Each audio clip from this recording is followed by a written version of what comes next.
Hello and welcome to Inspire Coach. As we've always said, this is the platform where we build, challenge, encourage, and motivate one another to be the very best versions of ourselves. It's always my pleasure to have you. So let's talk about peace.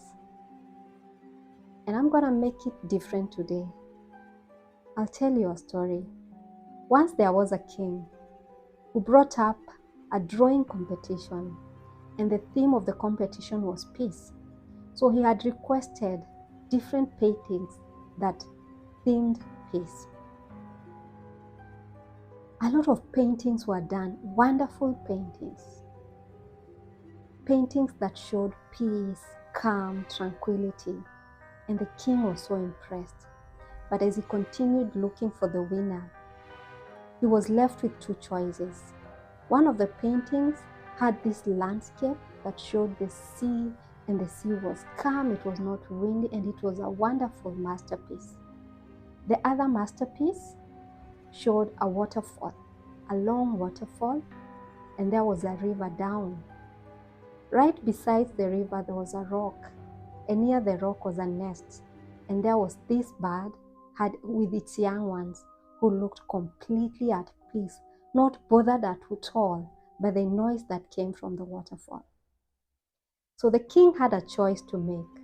Which picture did he like the most? Eventually, he chose the waterfall picture. The reason he chose it was because he realized that the bird stayed at peace with its young one, regardless of the noisy waterfall, even the river that passed through near the nest. The bird was unbothered about its environment. So the story teaches us how to stay in peace regardless of our environment. It's not promised that we'll always have peaceful environments.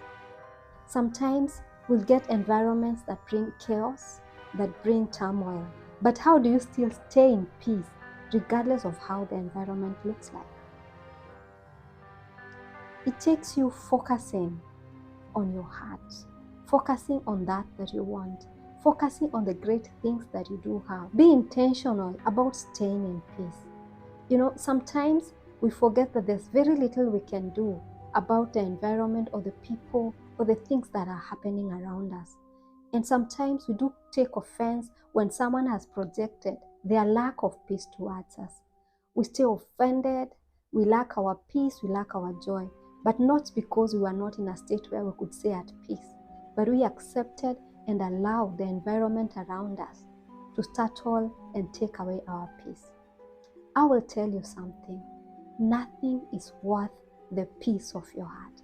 You cannot trade the peace of your heart with anger because someone made you angry or upset. Learn to let go. Learn to choose peace at all times. There are issues you can let go or handle them peacefully. Choose peace at all times. It gives you joy. It gives you a calm mind. You're able to make your decisions well because your mind is at peace, your mind is calm. So as we come to the end of our discussion, did you learn something from our story? Stay motivated, stay peaceful, regardless of what's happening around you. Thanks so much for watching.